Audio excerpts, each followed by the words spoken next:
Words, but I'll go back to sound on my. Do your thing. Do the thing. That Right? thing. All right. If you would like to support us at the Blanket Fort, please do. Donate here. It is spring in Texas, and as usual, Texas can't make up its mind what season it is, so we're flipping between heater and air conditioner about 3 times a day, and then they bring in. We have to bring in the umbrellas and repair the roof because rain. Yes, rain, hail. If you like coffee, talk to these guys. Remember that we're doing a coffee anthology with these guys. And last but not least, if you like smartass t-shirts, and who doesn't, talk to these folks. AmongTheLeavesTees.com. Smartass t-shirts out the wazoo. Yep, and it's for a good cause. Yes, the background looks different. Jana has been on a roll with readjusting the shop. Well, Rita has ceased employment. Yeah. Has turned in her notice at the university, so her office furniture, which she has collected over a career, some of it has popped up at Jana's shop, and so we spent the morning rearranging. Yeah. So things are going to be a little different around here. In a good way. Yeah. But at least now we're not going to have anybody bitching about the ship behind us. Right. I was going to point that out. Whoever was griping about the ship, there you go. Yeah. It's gone. Actually, we actually look like we're in a studio now. Yeah. We kind of look professional. Yeah, which is the problem is all these are real. It's not a background. We got to do things our own way. Yeah.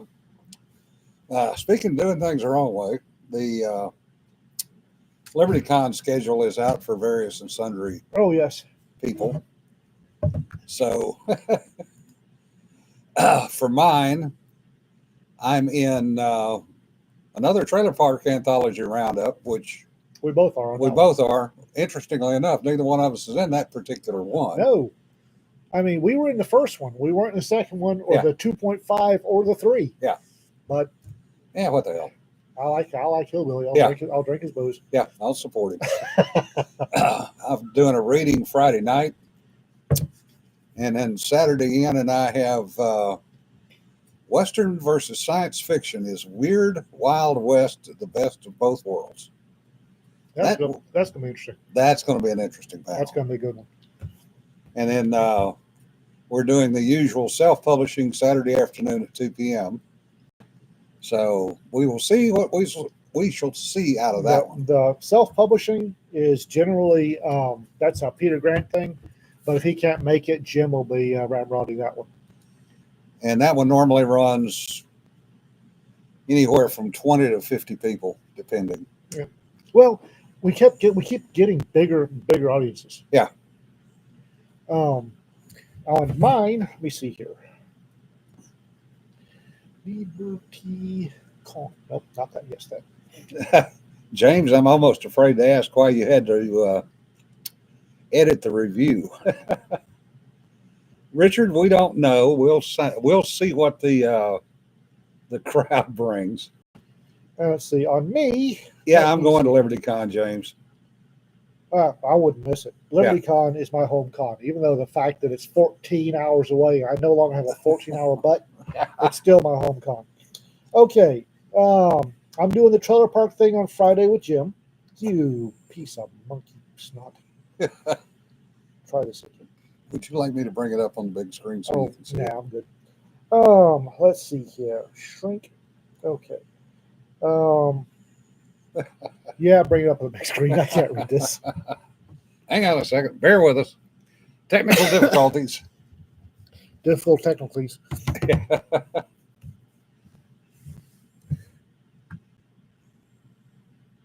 Man, where the hell did you go? There we go. Are we having fun yet? All right. L-M-M-M-M-M. Come on. There we Christ. Go. There we go. There's a lot of pros at that. Yeah. Okay, so trailer park on Friday. Friday at 2, what's new from Raconteur Press? It should be fun.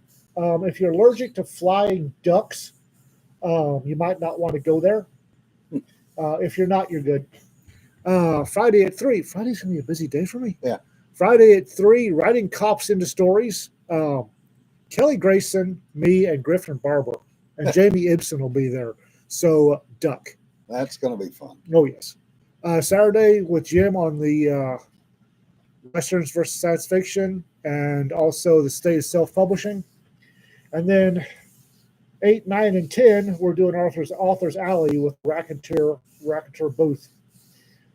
Sunday at 10 a.m., I've got Coffee Clatch. First time I've ever done this. So, and it'll be Sunday at 10 a.m. I might not be Coherent, sober, all of the above. I was going to say civilized, but Conscious. conscious. Conscious is good. Yes, coffee. Coffee is important. Somebody asked earlier if Rita needs congratulations or condolences. Congratulations. Yeah. She's cutting sling load of her own volition. So this is what she wanted to do. So, Well, as screwed up as that department is, and the fact that nobody has contracts, I mean, what other option did she really have for her own sanity? None. for her sanity. Yeah. And quite honestly, I've been telling people that the university system, universities in general, college professors, college students, are due a snapback. There's going to be a correction because they've gotten too stupid too quick. There will be either social, legal, or political correction. And I'm not really sure that I want Rita there when the correction happens. Yeah. Rita's next endeavor is multiple things. Well, she's part owner of Raconteur Press. That's going to give her the opportunity to get more into that, which she's wanted to do for a while. But working 80 hours a week at the university has gotten into her creative stuff. So she's taken on a job that pays more with better benefits and only 40 hours a week, which will allow her to focus on Raconteur Press and doing those things. And overtime, she gets more than 40 hours for some reason. Right. Yeah. And we're joined by Sanford today, by the Sanford's way, here. off camera. A couple of other things that have come out that are rather interesting. The plan for the new NDAA is to actually get enlisted pay, junior enlisted pay, up to something that is reasonable. Yeah, for versions of reasonable. Junior enlisted, according to the what we were just reading, minimum they'll be making at least $30,000 a year. Yeah. So E4 and below will probably get around a 20% pay raise. Oof. And E5s will get somewhere between 10 and 17% pay raise. So still less than minimum wage, but they're getting closer. They're getting up there. Yeah. The other thing that I found interesting was a snippet from the BBC. Oh, God. There is a program being put together for the life of Christopher Lee. Really? Yes. Well, that should be fun. The big question that a bunch of us have is there anything going to be put out about what he did in World War II? He's still covered in the Official Secrets Act. That's what we're thinking. Isn't that 75 years after death? For World War II, I think it was 30 years. But it's death plus 30 years. Isn't Yeah. it? And he just died less than 10 years ago. Yeah. So unless somebody's willing to talk behind the screen. Yeah. Because Or they've got documents, which those guys didn't do a lot of documentation. Well, also, you figure by the time you can release stuff, there will be nobody around who remembers that era. right. Well, we're running into that as more stuff is being released about World War II now. Yeah. And the science, quote, history of World War II is no longer settled. It never was. Yeah, it differs. The real one or the sanitized one? We're betting it's going to be sanitized. It'd have to be. Yeah. There is nothing that the modern generation can't take what I mean, it would just be a trigger warning before every sentence. Every entry in his World War would come with a trigger warning. Yeah. Because the modern generation is so soft and coddled and nerfed that if you tell what Yeah. he did, the war crimes he committed. Yeah. Well, I still remember the one comment from Peter Jackson about the sound of a knife. Yeah. Somebody getting stabbed in the back. Yeah. That's not how it sounds. Yeah. Are you sure, Sir Christopher? I have stabbed somebody in the back. You Yes. have not. Yes, Yeah. Sir Christopher. So they actually changed that. uh, well, they covered the kids shipped to Australia by the British government. No idea. There are things that are coming out every day. The question is, how many people will ever, other than historians, look at it? And what will happen to the written histories? Well, folks, I didn't know a lot of this stuff, but for Jim and I, it didn't surprise us. Yeah.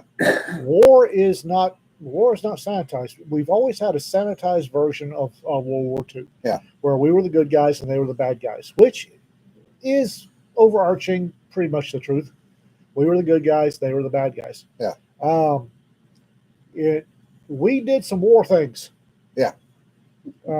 We did some war things that were necessary, that had to be done, that the soft little darlings these days are going to lose their damn minds over. Give them an actual description of what happened in Dresden, and Yeah. they will all lose Yeah. it. And that's the sanitized version of what happened in Dresden. Yeah. Quite honestly, Dresden was the city of Dresden was a war crime. Yeah. But it had to be done.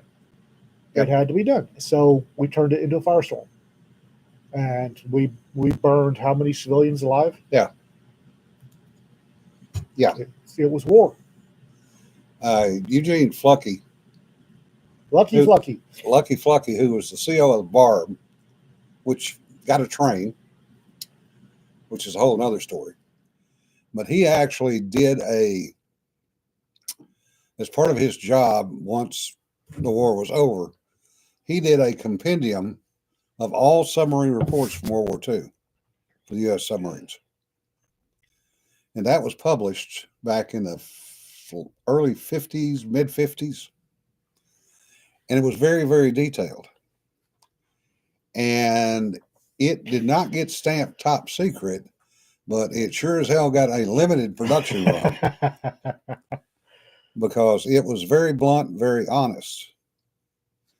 And he basically copied the command reports and put them all in this book.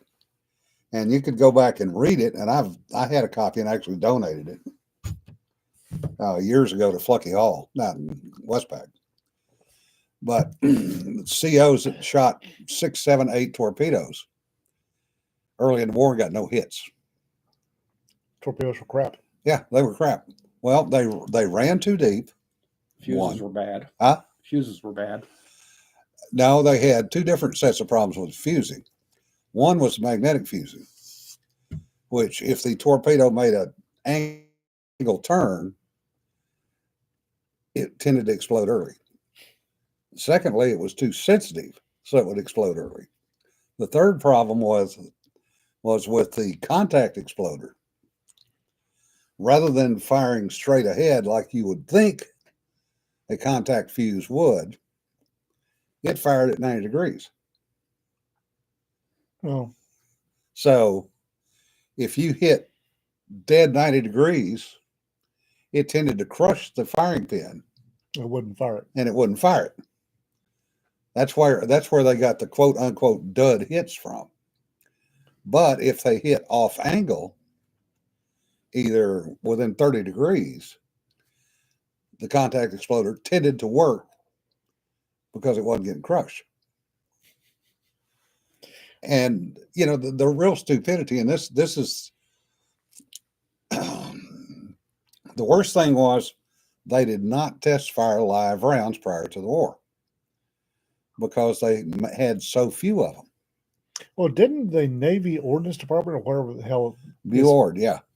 didn't the Naval Ordnance refuse to admit that there was a problem Yes. after the Yes. There was quite the battle. It was not until Lockwood was made Rear Admiral down in Australia and he started throwing a shit fit that they actually started doing some things and looking at it. But classic case was a depth run. When they did all the testing, they did the testing with exercise torpedoes, okay, which were designed to float So they could be retrieved. to be retrieved. Okay. so they could be retrieved. So they were much lighter than an actual war shot. So they ran at depth with an exercise load weight. When you put the actual war shot in, it sunk at an average of 10 to 12 feet.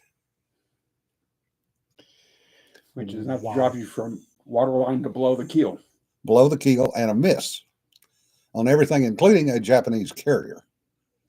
Ouch. So the combination of those multiple items. So it Man. wasn't one, it wasn't two, wasn't three. It was a whole grab bag. A whole grab bag of shit. And on the aviation side, which is something we still had going on when I was still on active duty, drop a torpedo from the air and it duck hooks sometimes. I mean, there's nothing like watching a torpedo going to you're flying this way. You want to drop the torpedo straight ahead. You drop the torpedo and somebody just goes, Yeep. It's like, the hell? And one of the things that we found out inadvertently was that a U.S. Navy Rextorp required 270-degree turn to activate the turnaway mechanism, which meant it was supposed to go in, turn 270, acquire the target, and the turnaway mechanism would activate, Okay. which meant it would run into the target, and then once inside a specific range, would turn away from the target. Sounds less than optimal. Well, we had boats that we were not allowed to hit, quote unquote. There was reasons. So we had one duck hook on us and immediately acquire, run in and go dunk, dunk, dunk down the side of the submarine. We got in trouble for that one. Oh, So there were some interesting things. The other thing, World War II problem with the torpedoes was if you dropped them flat enough from the air, they would literally break in two when they hit the water. it sounds odd for an airdroppable torpedo. Well, everything's airdroppable once is the problem. Yeah, well, it was airdroppable once. Yeah. So there were a number of things that were modified, including literally building a wooden box around the tail fins on airborne torpedoes Okay. that was designed to break off when it hit the water, because it would allow the fins to not interact. So the torpedo would actually run straight. And then they built literally collars to go around the torpedo to allow it to not come apart. And then they steepened the dive angle so that it went in the water.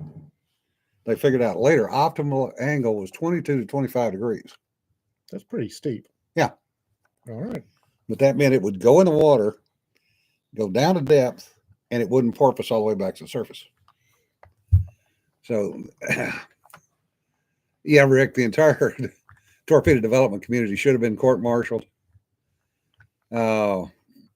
They had no funds before the war and literally had very few torpedoes.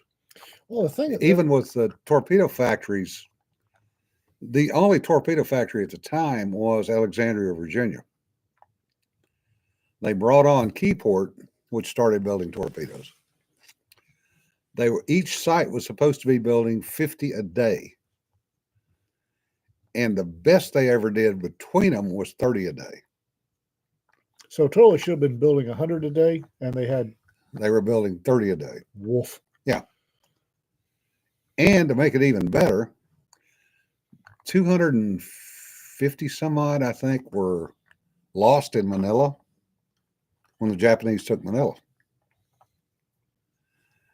So they only had like 1,200 total torpedoes for the entire Pacific submarine fleet. And they were crap until they got Yeah. Yeah. Poor sub guys. Yeah. Poor sub guys. Yep. Keyport. Yeah. Keyport's an interesting place. One thing I remember from a bad comedy movie and found out later was true. Yeah. Was the submarine that sank the truck. Yeah. Fired the torp. It went up on shore and hit a truck instead of the. And Kermit says, Ian has that glad I was a ground pounder look. Hell yes. I could always walk home if things went bad. Yes, so you could have walked home from the water. Yeah, but I don't have gills. No, you cannot walk home from the water. The best you can do is swim home. Yeah. Well, To the point where you're walking, you're having this breathing issue. Yeah. the thing is all of this, all this was multiply compounded by the inability to admit they were wrong. Yeah. Naval ordnance or whatever they're called couldn't admit they were wrong. They had blame everybody else, blame the people in the field. Yeah. And quite personally, if you've got folks, you've got RIFs, they suddenly start blaming people in the field for their stuff not working. Yeah. That should be a clue that they need to be taken apart with a microscope. Oh yeah.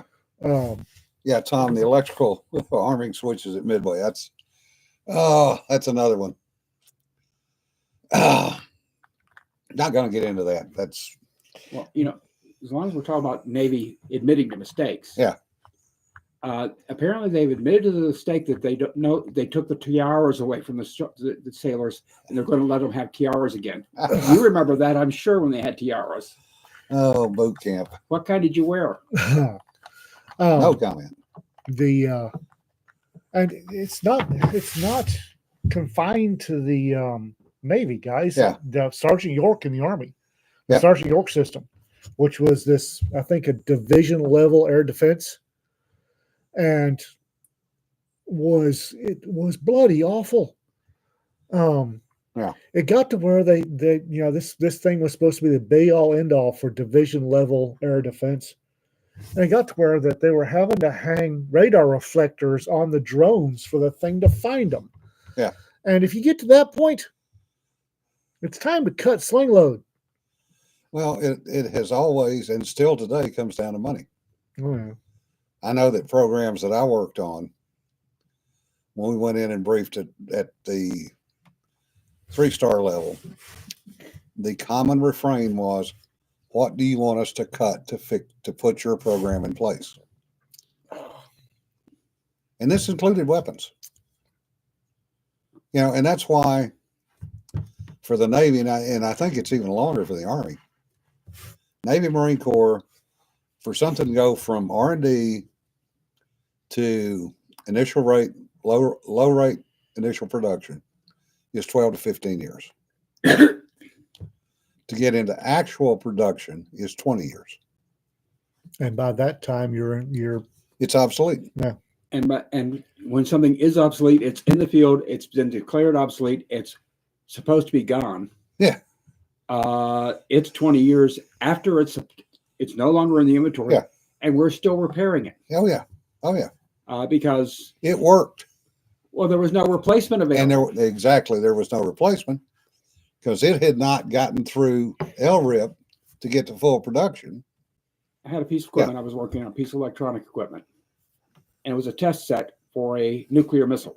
Yeah. I can't remember what the theater level nuclear missile it was for was. Can't remember the name of it. If I heard it, I'd probably recognize it. But it came in, and I said, to repair this is going to be $1,000. Yeah. And it's only worth $1,100. Yep. So I said, no, we're not repairing it. We'll set it back, get another one. They sent it back and said there aren't any because they don't make them anymore because this system was supposed to have been gone 10 years ago. Yeah. Oh, yeah. That's typical. DOD, God love them. Yeah. Yeah, Sir Brad, that's one of the points too. Re-engineering stuff so it can be repaired. One of the personal opinion, one of the mistakes that we made was one of the mistakes that we made was taking the repair capability away from active duty military. Yeah. We used to have what was called O level, which was organizational, I level, which was intermediate, and D or depot level maintenance. All of that was performed by the active duty military folks, different sets of training. Nowadays, about all you can do at the organizational or O level is replace boxes Or a fuse. or a fuse. The intermediate level and depot level all go off to some contractor somewhere. So if you're forward deployed and your box breaks, obviously you're not going to have contractors in the field. So it's got to go back somewhere stateside or somewhere overseas.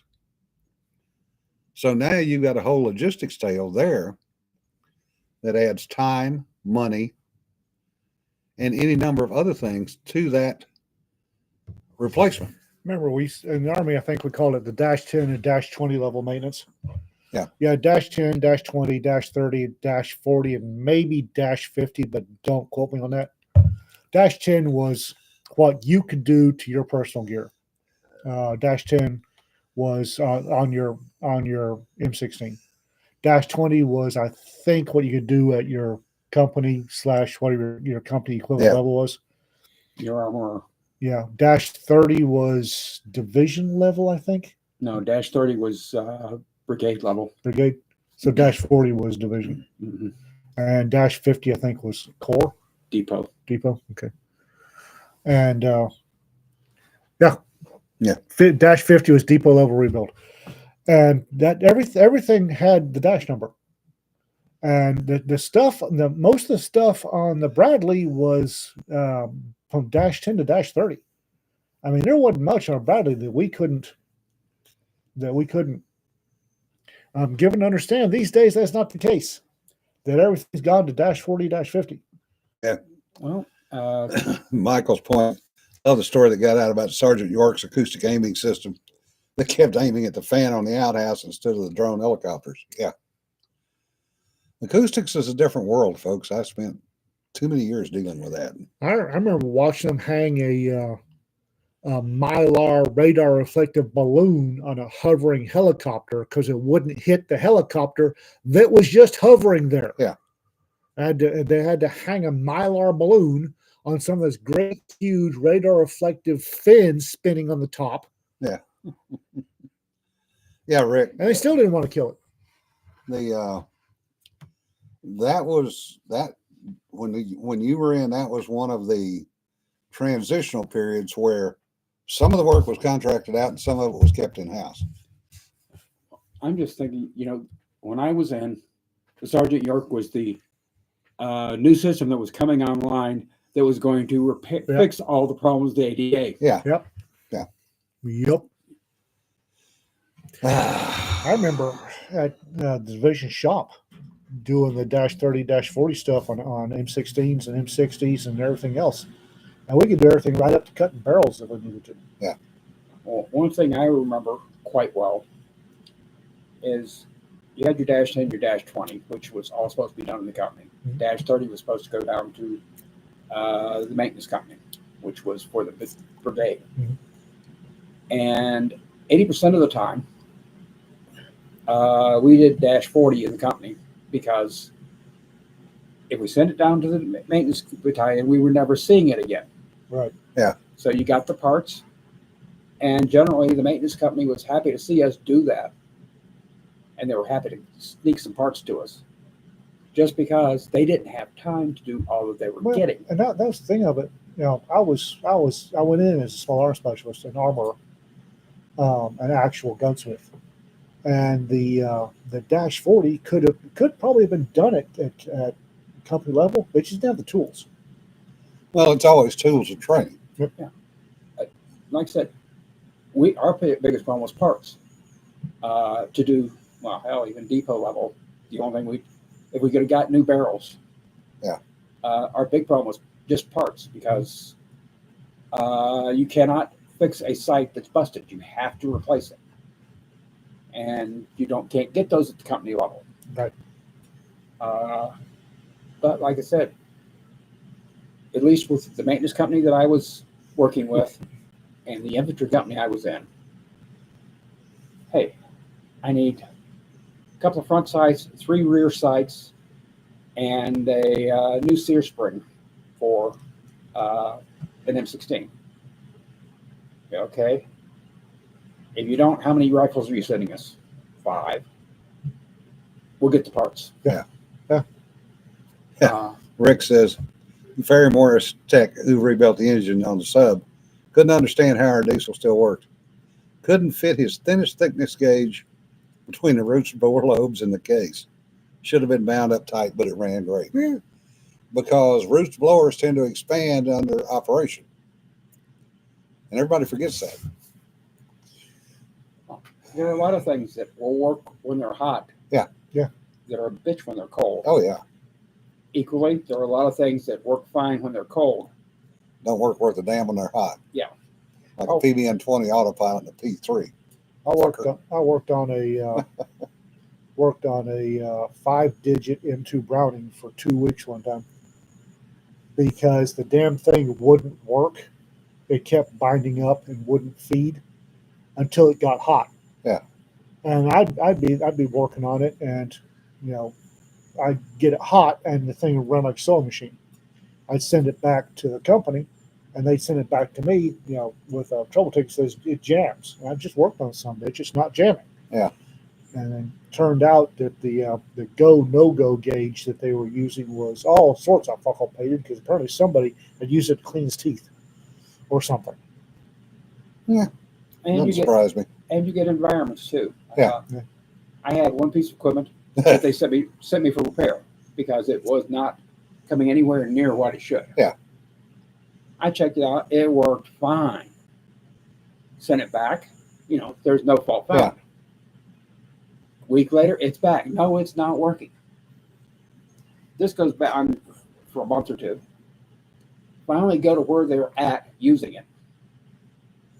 Okay, now we're talking about an oscilloscope. Very basic measures frequency and voltage and all this stuff. And the environment they were using it in had enough free electricity in the air. Yeah. Oh. I mean, you can walk around with a multimeter and get readings in the air. And here's the sensitive oscilloscope, and it won't quite work right. For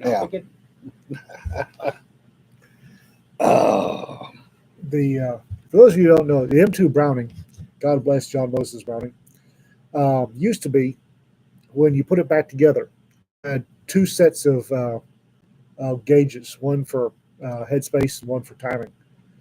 It was one gauge. You just flipped the ends. No, it was 2 different gauges. You had one for the headspace and one for the timing. And unfortunately, if you leave those 2 very delicate gauges that don't look like they're delicate, but they're delicate, with the infantry, they will do stupid things to those gauges. And then they'll have M2s that won't work right. Yeah. And when they were sending them to me, and I had a set of headspace and timing gauges that were in the felt box when I didn't have them using them. Box? Yeah, they came in a felt box. Padded felt box. No, they were in the bottom of the tool bag. If you were lucky. I remember getting one, and because I had all the gauges I needed, and I got one, and the headspace and timing gauges had been chained to the receiver, and were just hanging there bouncing around as they fired the damn weapon. Oh, that was the good set. Oh. Had a little carabiner on it so you could unclip it and use it on the other machine guns. No, the chain was long enough that you could. No, not for that machine gun, Yeah. for the other machine guns. It's like, why the hell is this? Why? Well, it's because the specialists will lose them. Rather than the precision gauges need to be babied. Yeah. I got in trouble once, one of many times. We had 14 track tape recorders in the P3 going back forever with these friggin' reels that were about a foot in diameter, an inch thick, and either steel or glass. And that was how we recorded stuff on station. And we had this one particular recorder that would quit. I mean, everything had worked fine on pre-flight. Everything had worked fine on condition 3 checks. As soon as you went operational with it, some of it should quit. And we kept getting in trouble for coming back with contact, but with no tape of the contact. So there were questions. Sounds less than optimal. So we turn the tape recorder in, they send it back. It's fixed. Nothing wrong with it. And I had had enough one night in the Philippines. Because we had this guy, we tracked this guy for 3 hours. Phil C. found. And we have 3 minutes of tape. And in-flight technician says, we're going to pull that tape recorder. And I grabbed that son of a bitch, walked over the ladder and went, oops. And I might have said something to the effect of, let's see him Alpha 799, that son of a bitch, this time. And the CO walked up the ladder and goes, what did you say? Nothing, sir. Not a damn thing. Said, yeah. Yeah, that just slipped out of your hands, didn't it? Yes, sir. Sure did. Well, Okay, is maybe you'll remember this. 76 Yankee? Or is it 73 Yankee? for what? Armorer. Armor at the company level or squadron level was 76 Yankee, and division small arms I specialist held the was, four, MOS, I just couldn't remember what it was was. 4-5 Bravo for the actual gunsmith armors, and I was a 45 Bravo. Yeah, I was 76 Yankee for a while. I was also a 59 Echo. I was the guy that, we need somebody to fill the slot. Yep. Stack a whole bunch of stuff on you, no extra pay, just extra stuff. I wound up as 54 Echo, the NBC NCO there for a while because I needed one, and I was the only person there with a secret clearance at the time. So it's like, damn it. Rick, we degaussed the steel reels if there was no contact on them and reused them. So we degaussed both the reel and the tape at the same time. And that was a noisy sucker to run. Thanks to their and of course it was an enclosed secure space, so you couldn't get away from it. Ooh. Anyway, moving on to stuff that's Less military. less military. I can hear eyes glazing over at the military speak. And an argument going on in the chat about OEM versus re-engineering. We'll find out both.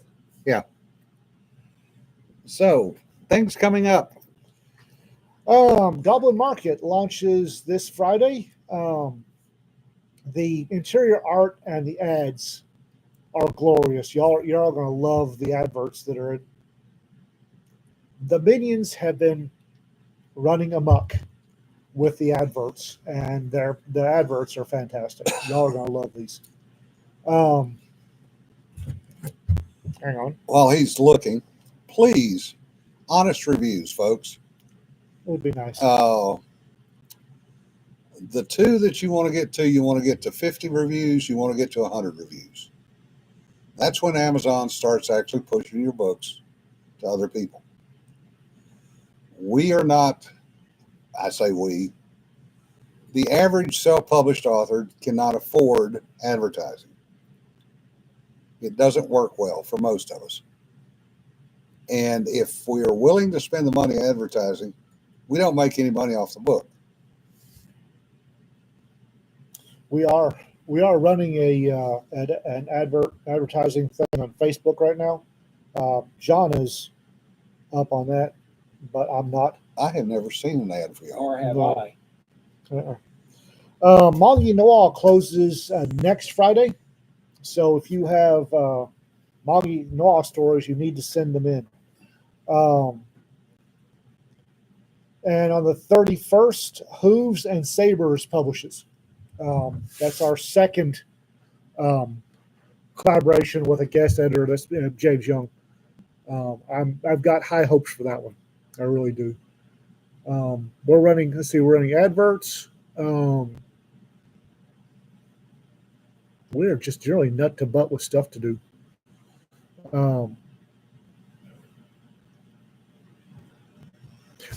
The Substack. Substack is going to get really interesting here, and if you don't have a subscription, you might want to get one. The Raconteur Substack, we have plans, and I say if you don't have a subscription yet, you might want to have one. Jonas says we're getting a nice click rate on the Facebook ad, which is nice. I did the dumb thing and got locked in on traditional.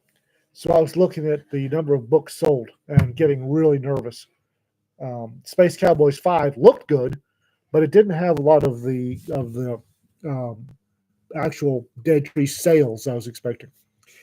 The reason for that, the page reads are off the scale. Good God, y'all.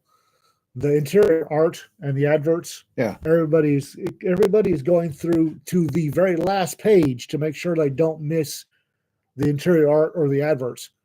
So go y'all. Substack is still free.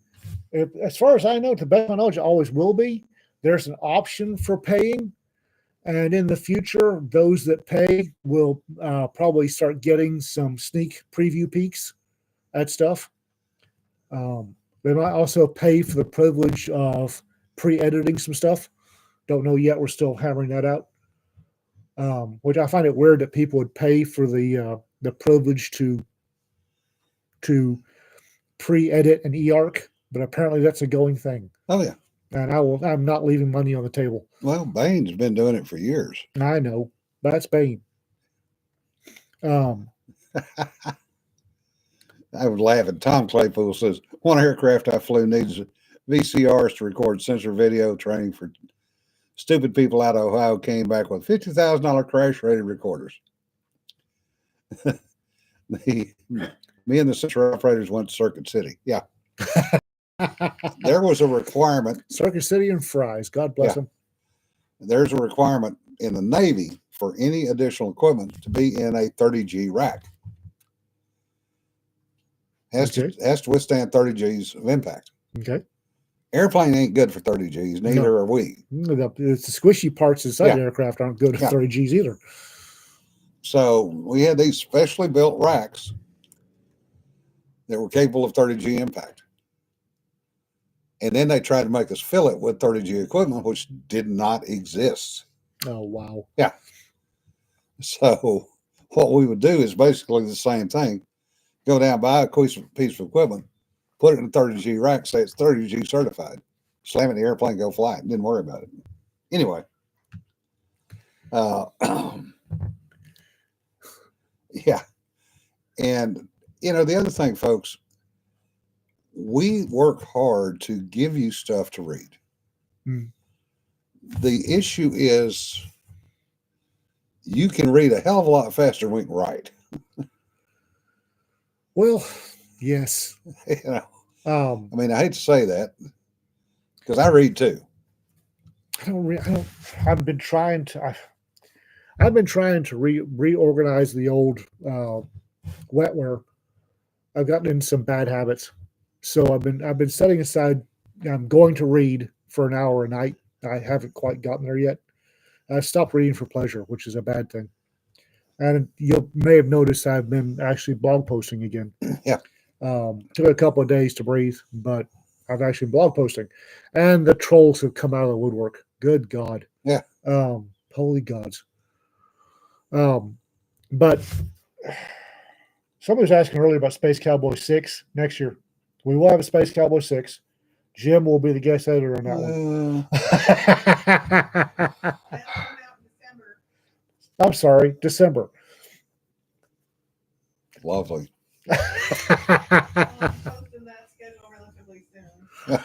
In July, we're getting together and doing Raptor Press's updated schedule. Holy gods. I was hoping to maybe pump the brakes a bit for 2025. That's probably not. Somebody's laughing at me in the back.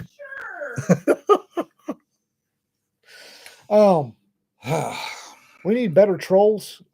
I've gotten a couple of trolls. I went ahead and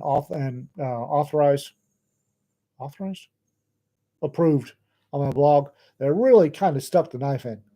Yeah. I need to stop reading comments.